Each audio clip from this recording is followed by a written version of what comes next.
Yo, what's going on, guys? Jared here. Today I have Nick Ma. He's going to share with you a very cool Spright deck profile for you guys that he just won a tournament with. And yeah, I'm just going to hand it right off to him. Hi, I just came back from Waffles and Enthusiasm's Xbox tournament. I think there was 28 players. It was 5 rounds of Swiss and got the top 8. I went 4-1. I lost the last round, and then I won. I played Spright, and it's not super interesting. I'll kind of go over some interesting tech choices or kind of like card choices. I'll kind of give a quick background on why I played Spright and all that stuff. Again, it's not super important or super exciting. But I didn't play Spright for too long of a time. When the Runic cards first came out, I played Spright Runic, and I fell in love with that deck. The deck was beautiful, the level 2s, all that stuff. Great time. But then all the Shizu cards came out, and the deck became unplayable. And then the Spright, the Runic cards there, just because I couldn't play them, I didn't want to play the deck anymore. So I started playing bullshit for a while, like Madolche and stuff like that.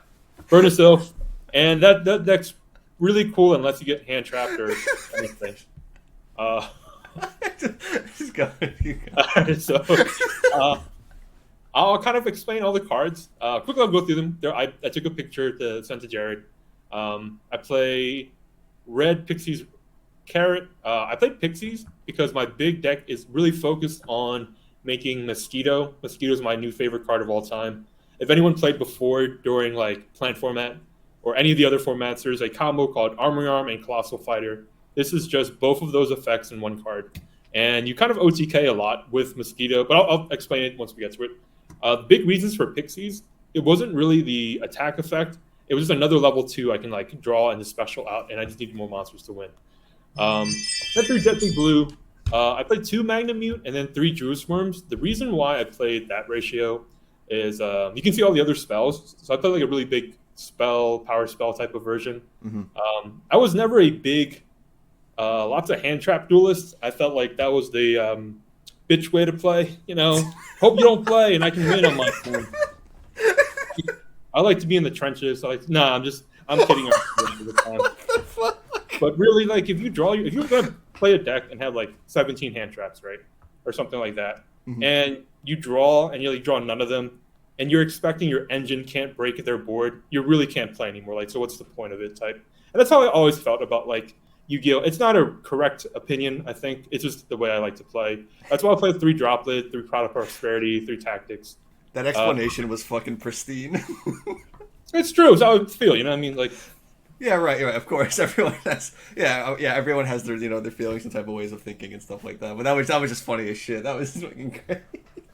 so like with the Bestials, the reason why I play 3 Druid Worms is Druid Worm is great in combination with things like Druid Worm and then summon a level 2 and then make like Sprint. And then you can do like Sprint Chainlink 1, Druid Worm Chainlink 2 to send an opponent's monster. Druid Worm's removal and a body to make Sprint. And then on top of that, you can do like Druid Worm with Forbidden Droplet. You have a lot of cool combinations of cards. So like some turns, like when you go second and you say you draw like all your nice power spells, you can do like Chainlink 1, play Pot, Chainlink 2, Starter, Chainlink 3, Droplet. Like you have all these cool things you can do. Or like Imperm 1, Droplet 2, anything like that, you know? Like you have a lot of combinations of things you can do to play going second where you're expecting your opponent to make a board as opposed to like the other way where you're trying to prevent them to make their primary thing and then hopefully like beat them with the Spright cards on like a less modified board. Mm-hmm. But with this one, you're kind of hoping to break everyone's full board anyway. Mm-hmm. I played 3 Ash. Brand Infusion is really tough. That's like a really powerful card, and the whole deck. Stopping that gives you a high chance to beat like the branded Despia decks, stuff like that. It's gonna get more popular too.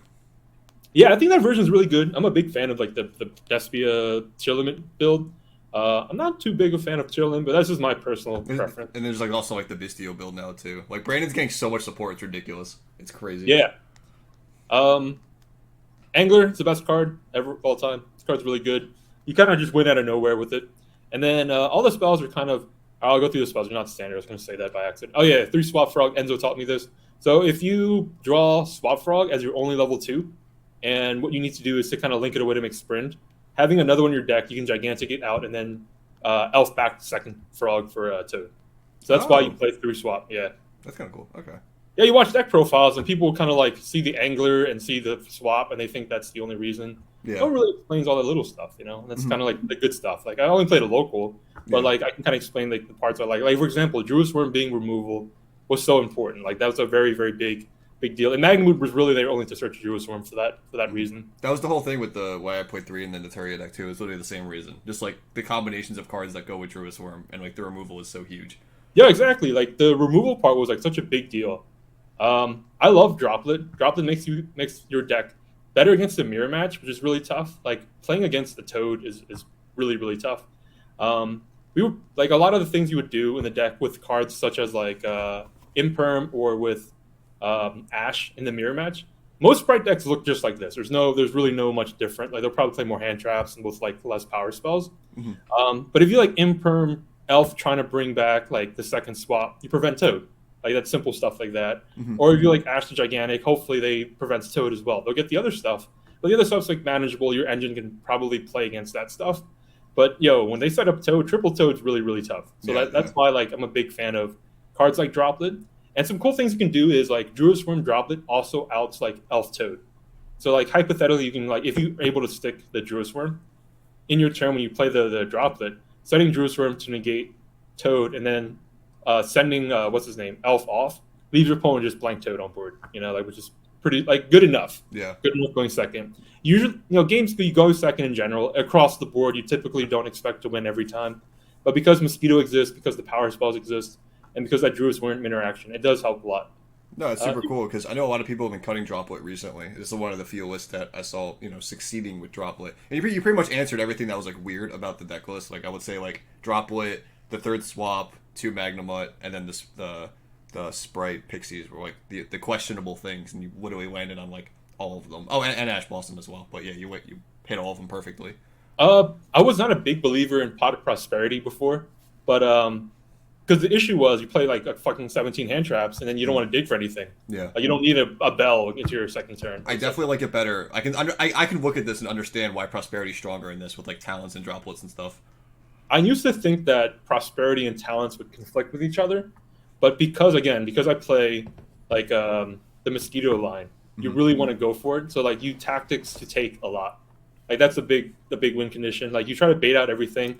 So for example, a sequence going second into a board is like you try to grab something to cover the back row, and then as you're summoning your Spright monsters, Jet will search like Smasher. And if your opponent preemptively like flips cards like Soliag or Crime or things like that, as you're still special summoning, like even before like Angler hits the graveyard, you're gonna get like 5 monsters on board, and that's game enough with just Mosquito already. Yeah, we'll cover that later. Yeah, I guess we can go to the extra deck and side deck. Yep. Sorry for the crude picture.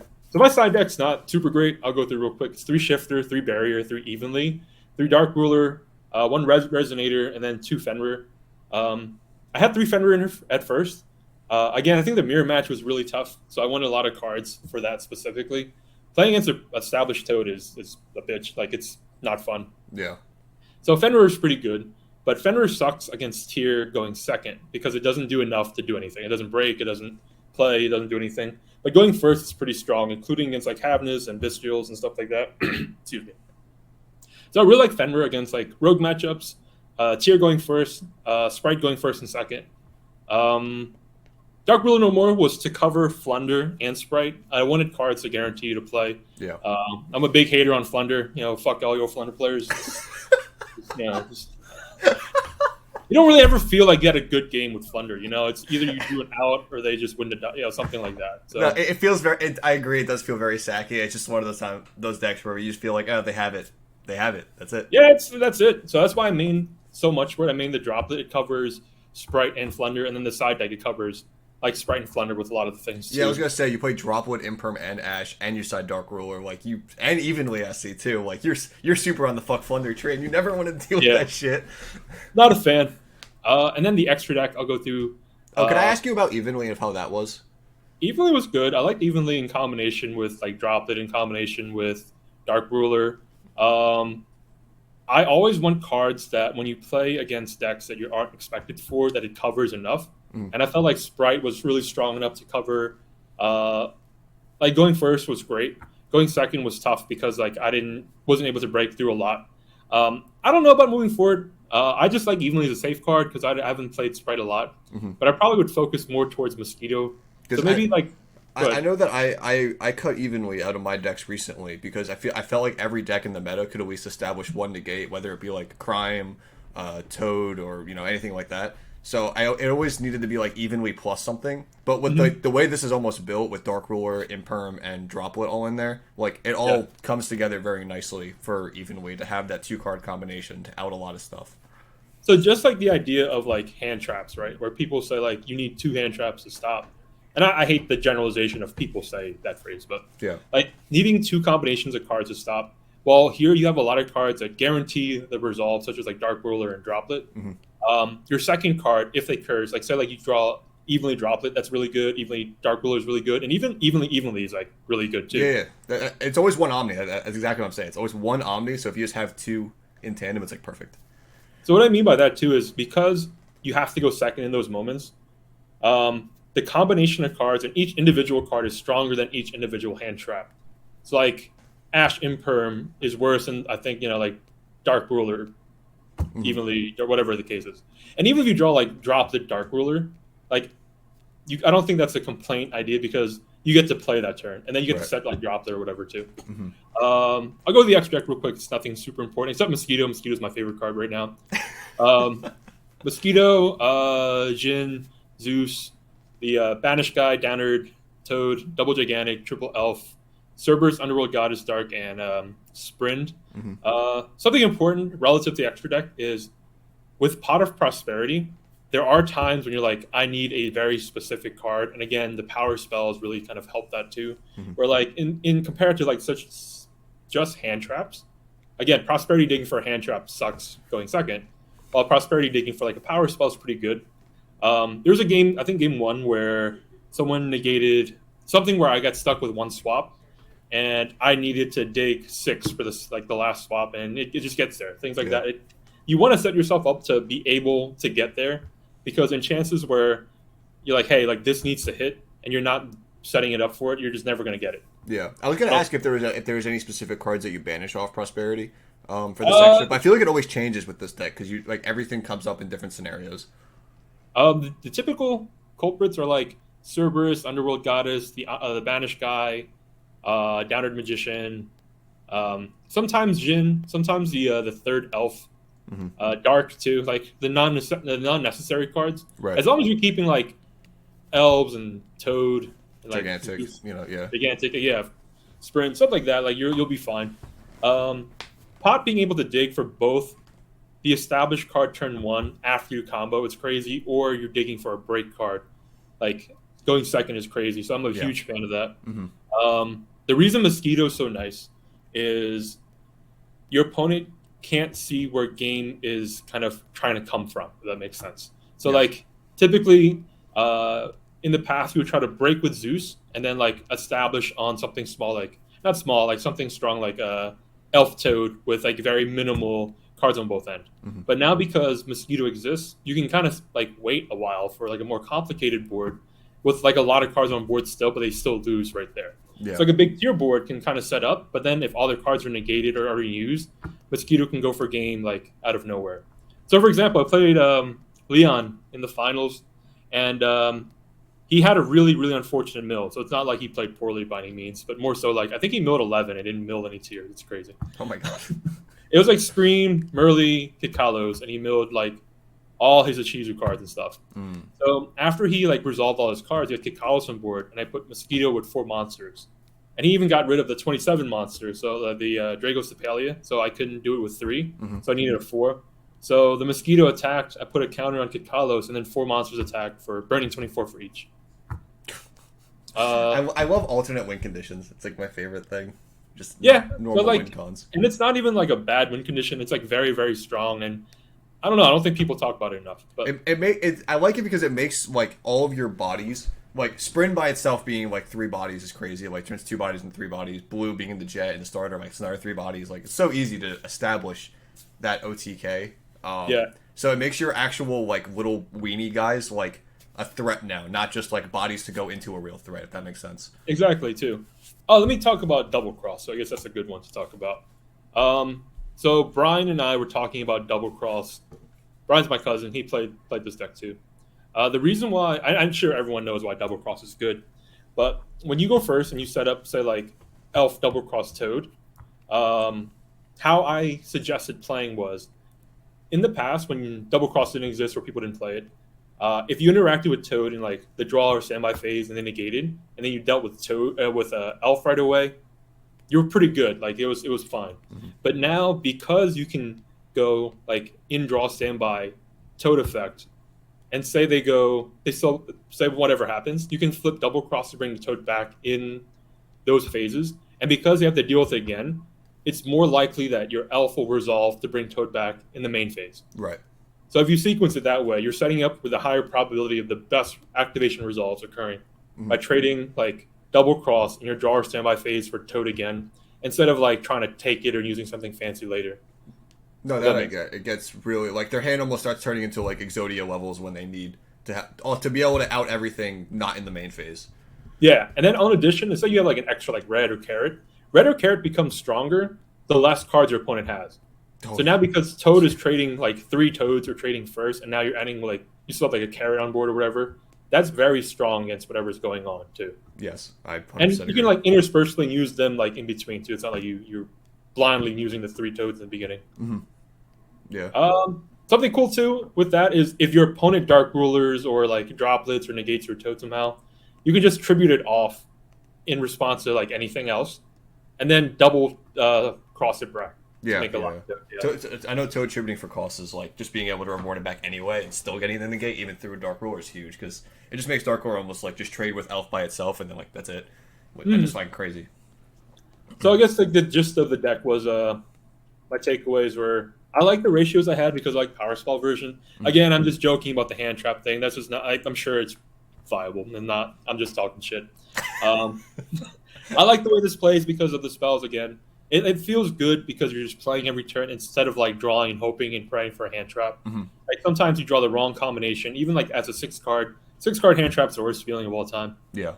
Druid's Worm is more for removal again as opposed to a hand trap. That doesn't mean that I didn't use it as a hand trap. Of course, that's really really good Right. being it is.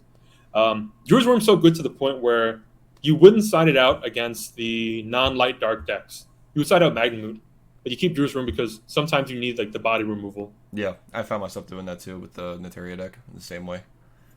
Any questions? I don't know. You can ask. Is there anything you would change? That's always the main one. I feel like after a type of an event. I think the strongest feelings I had were I liked the main deck ratio. I mean, I'm sure it could like change up some more, but I liked the spells. The spells were good. Droplet was good. Pot was really great.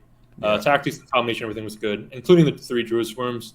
I continue to play Pixies. So again, let me go and jump back to the Pixies because you need for a mosquito to say they're at 8,000 and you have mosquito and 3 monsters. That monster has to be 2,700 attack minimum or 2650 whatever the number is at minimum to cover 8,000 because 2650 times 3 is or 27 times 3 is 81, so whatever the other number is to make it exactly 8,000. Right. Because you need so many monsters, you just need like the Spright guys that can be like special summon out of hand. So Pixies is good because not because of the attack boost, but it's actually because of the how to set up for mosquito. Yeah, just extra body. I think the extra deck and side deck could be changed for sure. Because I can banish 6 so freely, Yeah. Right. Yeah. it makes me feel like I'm not using those slots most efficiently, if that makes sense. I really liked Fenrir in the side for going first because I felt like I didn't have a lot of going first cards, which is a weird to say anyway. Toad enough is good for going first. Yeah, like Toad Fenrir is like really anything in addition to that like Elf Toad double cross is like unreal. You have 2 Omni negates and just anything on top of that is just like it just feels like crazy. I wanted the 23 link too. I don't remember his name. 23 linked. Oh, yes, I know what you're talking about. The one that outs Babushka. Yeah, it outs him and it outs Toad. Toad's another big one, which is like pretty important. Yeah. This was really focused for the Spright mirror. Right. And then like against Tier, I think I felt okay enough with it. Yeah. That's fine. It seems like pretty decent. Like, I see you have Shifter in the side deck. It's like a turn pass, and you can just play on their turn, right after D-barrier too. Like you like the cards you had for Tier anyway just seemed like very high impact regardless. So it seemed fine. Obviously, it worked out for you, right? I mean, you got first place. Yeah, it was cool. But Is there anything else you want to go over, or is all good? I think deck-wise, it's it. Shout out to Prodigy Games in 100 North Lindenwold, New Jersey. There's a PS5 tournament happening next week, so if you're in a general area, feel free to come up for it. I think there's a 56-player cap, so call the store, pre-register, anything like that. I think we're on the Facebook group. Jared's been there. He got second at the last PS5. Hell yeah. Are you coming for this one? I don't know yet. I'm not positive. I want to, but I'm not sure yet. So I got to see. But overall, again, thank you. I appreciate it. Congratulations again. And if you guys have any questions, feel free to ask them in the comments. Other than that, see you guys later. Bye.